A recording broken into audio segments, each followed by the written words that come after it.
Hi, everyone, and thank you, Dremio, for having me. I'm thrilled to be here. Today, I'm going to talk a little bit about this evolving landscape of AI, how we got here, and how Iceberg can really be the center of our data universe to power our AI agents.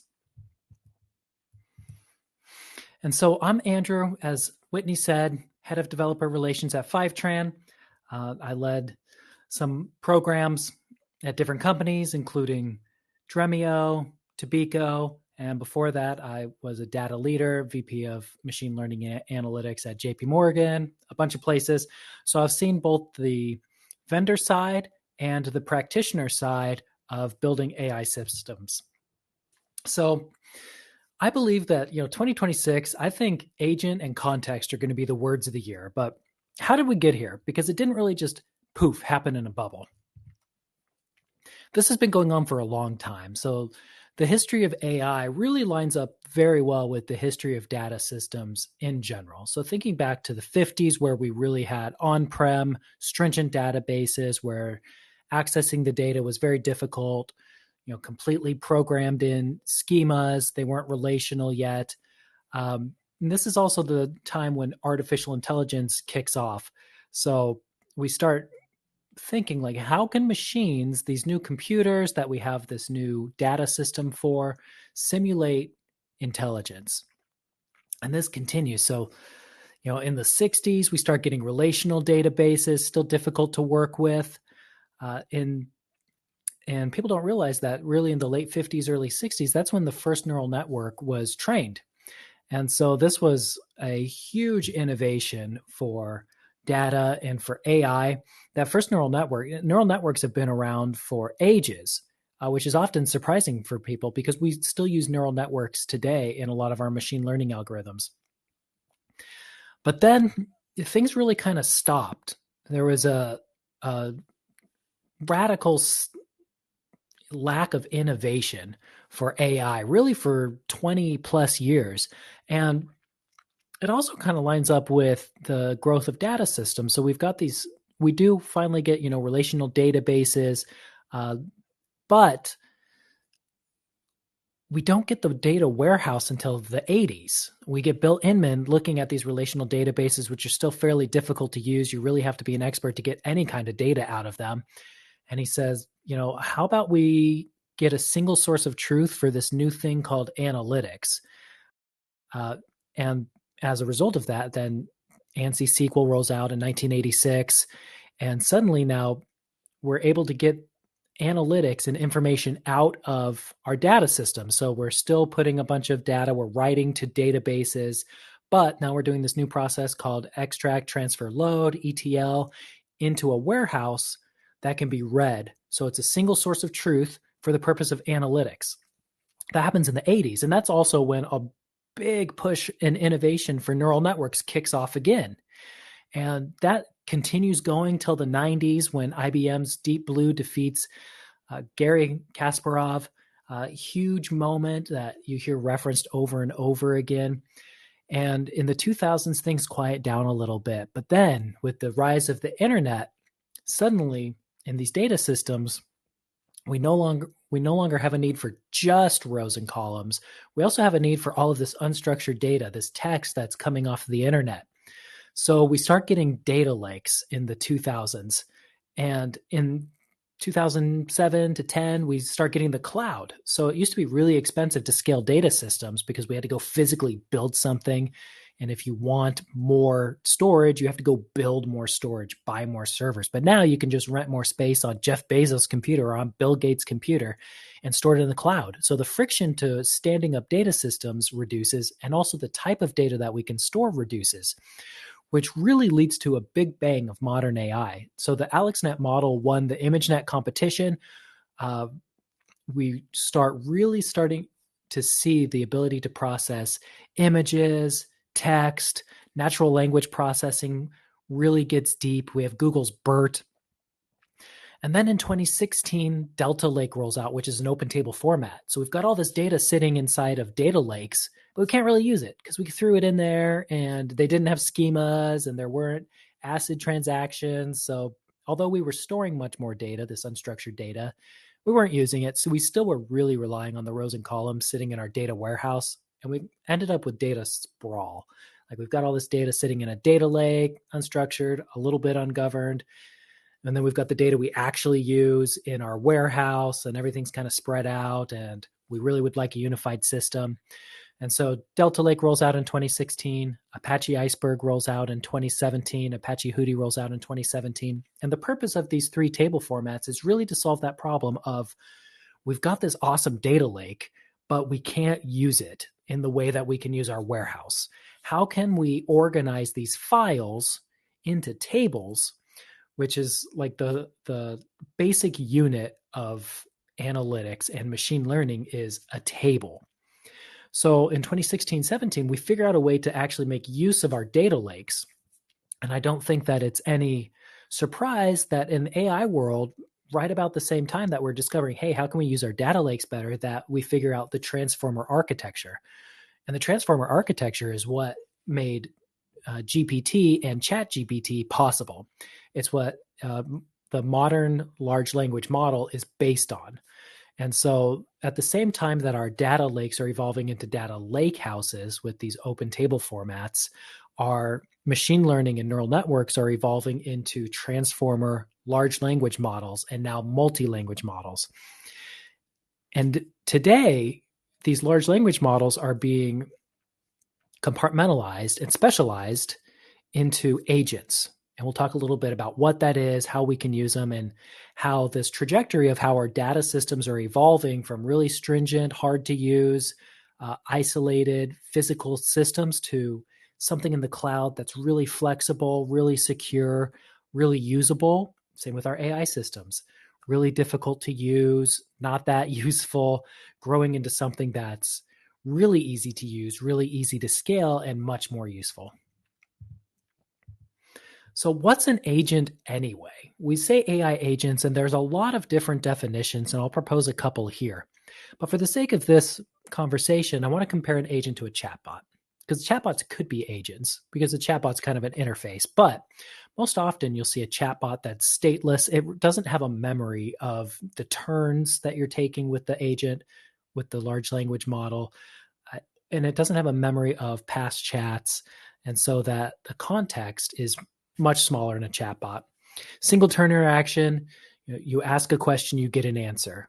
You ask another question, it doesn't know that first question that you asked, you get another answer. There's no reasoning involved. There's no external actions, there's no tools, it's not connecting to MCP or APIs or data, and it's limited to your training data. So whatever it was trained on is what it is. It's just a general, in general, it's a model. You can fine tune it, but it is what it is. An agent provides this ability to reason about tasks, to perform iterative loops about here's my action, here's what I'm doing, what's my next action, what's the output. And it can do that in multi-step workflows. And depending on the type of agent and the type of architecture, it can do that more and more complex. It uses tools and APIs. It uses Model Context Protocol, MCP, and it can actually take action on your behalf. So the most common framework that I see out in the wild is the React framework. It's a reasoning action loop where at the start, picture this is your prompt. This is sending the information to the agent, some question, something that you need. On the left side, you'll see it's performing an iterative loop. It's doing tools, evaluating with an LLM, doing tools, evaluating with an LLM, and it's going to do that iterative loop of tools and observing and responding until it comes to a conclusion that it's fully resolved your answer. And then once it determines it's done, it's going to send that response back to you. Acknowledged. I will send the response now. And so this React framework is what I'm seeing out in the wild. It's really basic, but it seems to be very common and high performing in prompt, hits the agent. There's probably some kind of router, which we'll take a look at in a little bit. It's going to perform an iterative loop until it gets to a done state, whether it's human saying done or LLM as judge saying done, and then it's going to provide the final output. And then, then that's the turn of the AI. So it moves it from, from your thought, I need revenue by region. I'll call the read data tool. So inside the AI agent, it's going to take action of getting that information. It's going to provide the observation back. Did it or did it not fulfill that request? If it did, then it's going to provide that back to the human. So this React framework is really made possible by context. So think of the steps.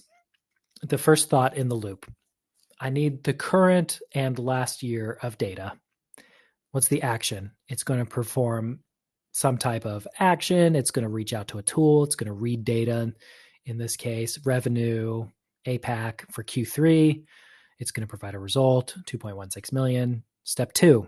Now I need 2023 Q3. It's going to do this same thing, read data, revenue, APAC, that time frame, result 1.89 million. Step 3, 14% year over year growth, ready to answer. It sends it out. So you can see these are the steps the AI is taking in that iterative loop, and it's evaluating at each step. What do I need to do? Take the action. Here's the result. Review. Do I need to take another? Is it done, or do I take another step? What's the next step? Take an action with a tool. What's the result? Observe it. What's the next step? Done or continue? And it goes through that iterative loop. So there's some keys that make this possible, and context is one of them. We've all seen the MIT study of 90% of agent proof of concepts fail. One thing I learned from that study is that if you want people to read your study, you say things like that, and then you make people sign up with an email address. Good job, MIT. I'll bet they got 1 million email addresses off of that study. But in practice, I believe it's true, and there's a few reasons for that. So agents are easy to build, hard to productionize. And that's because with scale also grows complexity, it grows the need for governance, and increases the risk of something going wrong. And general AIs have knowledge gaps. So if you have a large language model with general intelligence, general access to your data, it's not enough. So even though they can quote Shakespeare, it may not have any awareness over your specific needs or your specific circumstance, the context of your situation.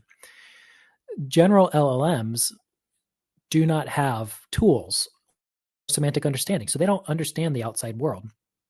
For instance, if you said to a static LLM with no access to tools, including the internet, what's the weather in Paris today? It doesn't know. It had some training cutoff in 2024. It has no idea. So that's a challenge. And then LLMs tend to hallucinate. Based on different studies that I saw, at minimum a 17% hallucination rate without access to external tools and validation, highest 90% in some of the smaller open source models. And so LLMs constantly hallucinate because they don't have factual grounding, and that comes through tools and context. And just giving it data really isn't enough. So raw data without context is like, okay, customer type equals 2. But with a semantic layer or semantic understanding, it's like, oh, customer type 2 is an enterprise customer. We're giving definition, we're defining that entity. Amount in USD is 1,500. With a semantic layer or semantic understanding, amount USD is revenue, excluding counsel. So we're providing definitions, we're providing context around this information. Defining entities, defining metrics, these are really the core foundation of a semantic model. And this is what LLMs need to be able to give you value from your data. So raw data, while required, doesn't fulfill the bucket of context, the requirement of context, because it has no idea what you're talking about. It'll do its best, but this is where hallucination really comes in. So we can nail that down and improve accuracy by providing it context through semantic understanding. And there's some key ways that we can do that. So context in data is definition, structure, and relevance. So we can take data, raw data in isolation, but if we give it definition, we define entities, we define metrics, we give it structure, either through schemas or modeling or through embeddings and relevance, we can do the um, search mathematics, the search algorithms on embeddings, or we can do it through data modeling and semantic layers. We can provide context to our LLMs, but we need to understand it, whether we're doing it through embeddings or whether we're doing it through a semantic layer. So context can come in several areas. So it's definition, its relevance, its structure, and that can come in the system prompt at the very beginning. Before you even are interacting with the LLM, there can be a system prompt running in the background that gives it specific instructions and guardrails. Once you enter your message, your prompt can have additional context. You can provide that information, that relevance, that definition, that structure. But again, it may not have that memory. So you don't want to necessarily rely on that. System prompts, static. It will have that memory. It'll continually be injected as you go, but you have to manually update it. Retrieve data. This is where RAG comes in, retrieval augmented generation. So the dynamic data being fetched or dynamic context being fetched during or before reasoning. So this can be metric definitions, queryable results from the semantic layer. If you're doing a traditional embedding model, this can be the embedding math like K, approximate neighborhoods, and your conversation history. So remembering the different turns, that multi-step reasoning, so that stated memory is going to be part of that context, giving it relevance, definition, and structure. But what you can most control is the RAG, is the retrieved data. But what about the context window? So context and context window are two different things. I wish that we had named them different things, but when I say context, I'm not really referring to the context window. So the context window is technical. It's just the maximum tokens a model can process at once, which is made up from like the history, the prompt, retrieve context. That's what it is. It's how many tokens are used, how many are left. Context, in terms of turning data into context to power a retrieval augmented generation or to power your AI agents, is information that's going to inform your LLM. It's providing that relevance, definition, and structure. So two different things. So RAG can come in two forms. The traditional version of RAG is like vector RAG with embedding. So you're going to get unstructured documents, PDFs. You're going to chunk them, meaning you're going to separate them in some natural separation point, like paragraph breaks rather than just some arbitrary number of tokens. That's what chunking is. We're going to embed it using an embedding model. You can use open source things like ChromaDB, Elasticsearch, whatever. You can use OpenAI's embedding models. And you're going to dump it in a vector database. The user, when they query it, it's going to embed the query. It's going to do a similarity search. And then the LLM is going to do a vector search across the data, pull the relevant information, return it. So embeddings are great, work really, really well for unstructured data.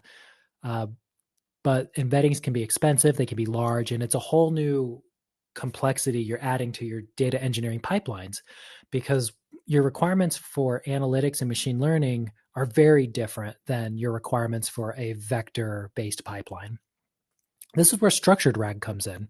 So vector-based retrieval augmented generation definitely has its place, but structured RAG is a little bit different. This works on your data.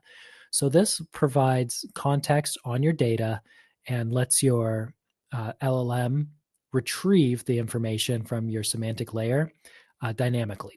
So this works really well when your answer is found specifically in the data. So think structured data, rows and columns. Some benefits to this is it doesn't increase the size of your data. You're just doing data modeling on top of what already exists. We'll take a look at that. You're just providing definitions, and you're able to add a AI model on top of a structure that's already required for your analytics and machine learning. This is really empowering your data engineers to get involved in the AI process. So we look at a semantic layer, like what is it? Oh, it's providing that relevance, definition, and structure to my data. We're creating semantic models, we're creating entities, we're defining metrics. That's what's required already for machine learning and specifically analytics. So we're able to use all of this work that we're already doing in a RAG pipeline. So what does this look like? So here's basic, and we'll get a little bit into it, but there's lots of ways to do this. So imagine you've got a large language model through an MCP. It's going to talk to your semantic layer, which has your schema, your definitions of your entities, of your metrics. That semantic layer is going to be able to query via your chosen query engine, your REST catalog, and hit your Iceberg table, which is eventually going to pull the underlying data from your Parquet files. But why Iceberg? Why am I putting Iceberg in the middle of this? Couldn't I do this on a warehouse? You could, but there's several benefits to Iceberg that make it superpower for AI. So when I was building machine learning models at JP Morgan, one of the challenges with natural language processing was replication. And if you wanted to look back and see what exactly did the data look like when it provided this result, you really had to keep physical copies of the data. Nightmare, especially when you're dealing with giant amounts of data. Iceberg provides time travel via the snapshot, so I can go back and look. If I have that snapshot stored in the metadata file that my catalog can point to, and just go back and look at the historical snapshot that aligns with that AI process. Awesome. Schemas are changing all the time. If I've got Jira or Salesforce data, GitHub data, like those tables and columns change. Iceberg seamlessly handles schema evolution, and it does it very efficiently through the query pruning. So you're able, instead of going, scanning an entire table through its columns, through its query pruning in the manifest list, you're able to get the right data at the right time very quickly. And because you have access to additional catalogs, metadata catalogs like Apache Polaris or Lakekeeper, these open source products that give you governance and control over who can access what inside your Iceberg Lakehouse. It's very efficient. It's easier to control. It puts the data in your hands.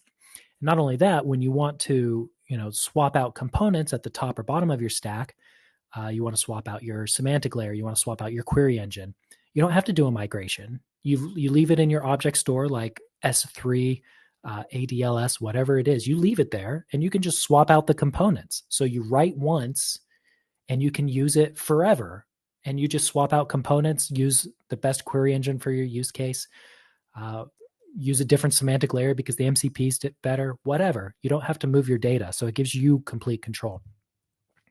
And the MCP is critical. And I just want to point out that, Anthropic and OpenAI just announced that they're going to donate MCP to the Linux Foundation, the Agentic AI Foundation. So I think you can build on MCP with confidence.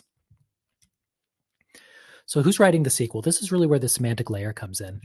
And I want to get into this slide. So at Fivetran, we have a product. We have a production product that we've been using internally, and we just rolled out called Triage, where we're doing this in production at scale.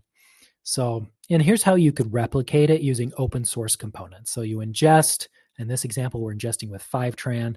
You can ingest in a different way, but you have to know the schemas for unstructured data. You use a document parser like Dockling, which pulls the information from the PDFs and writes it.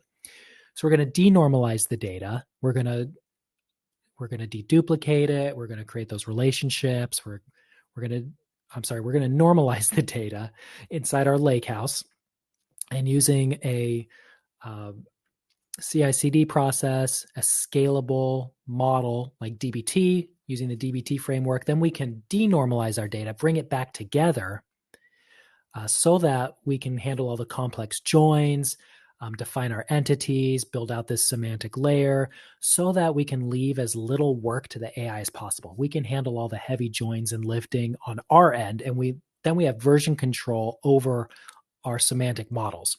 And dbt core is open source, and it has a built-in MCP server that you can access.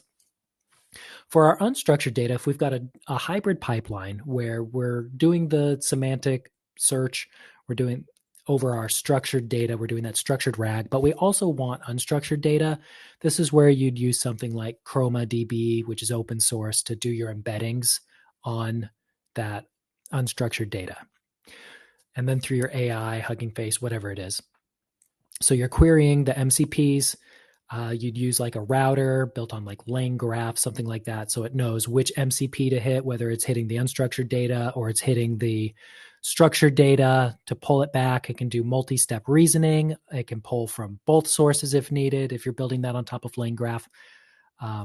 So this works in production, but Iceberg is the core of it. So that's your source of truth. And if you need to explore and you need to build vector databases off of it for some of that data, great. But you still keep your data centralized in Iceberg to be that source of truth. And that's really critical. And so instead of having a completely separate AI pipeline, you've got a unified pipeline that serves your machine learning, your analytics, and your AI. And then you can just branch off as needed to serve those vector needs if they're there.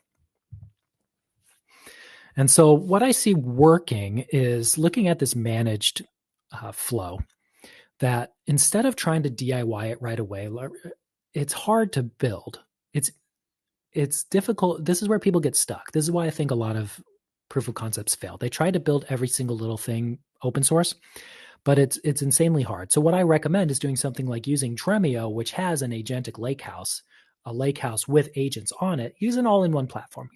Ingest from Fivetran, drop it in Dremio, all in one. But because Dremio's built on top of that Iceberg foundation, if you want to, then you can start swapping out those components. Bring your own AI, build a different semantic layer with DBT, swap a query engine because it's sitting in Iceberg, whatever it is. But start getting value right away. And then as needed, because you're on Iceberg, you can begin swapping out those components to either open source or alternatives. But I think starting with a managed solution is the best way to go if you're really serious about productionizing AI. And then if you're on Iceberg, you can swap out components as needed. So agents need more than data. They need context. Context is just data with meaning, and semantic layers are really key, but Iceberg is the center of everything because it gives you ownership over your whole data pipeline. Thank you very much. I know it was a whirlwind,